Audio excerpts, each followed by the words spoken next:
তারপর আমি ব্রেকফাস্ট সেরে নিয়ে চলে এসেছি রান্নাঘরের মধ্যে।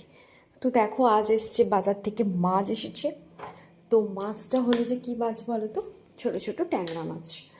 তো আজ এই ট্যাংরা মাছের একটু ঝাল করা হবে, আর তার সাথে একটা নতুন রেসিপি বানাবো। সেটি হলো যে কী বলো তো, সেটি আজ হলো তোমার শিমের পোস্ত বানাবো। যেহেতু এই শীতকাল পড়ে গেছে, এই সবজিগুলো কিন্তু বাজারে প্রচুর পরিমাণে চলে এসছে, তাই ভাবলাম যে আজকে একটু শিম পোস্ত বানিয়ে নিই।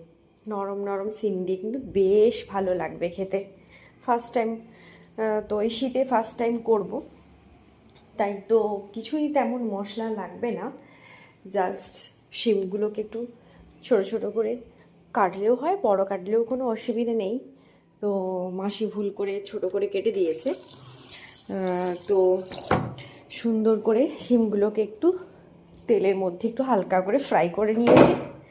তারপরে আর কি, তারপরে বিশেষ কিছু মশলা না, একটু হালকা হালকা ভাজা হয়ে যেতে তারপরে আমি কিন্তু অল্প পেঁয়াজ দিয়েছি। তারপরে পোস্ত বাটা, নুন, হলুদ, আর দুটো, যে যেরকম ঝাল খেতে পারো তো দুটো আমি লঙ্কা দিয়ে দিয়েছি।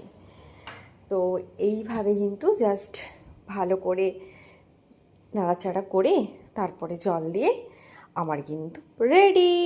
তো আমি বসেও গেছি খেতে। চলো।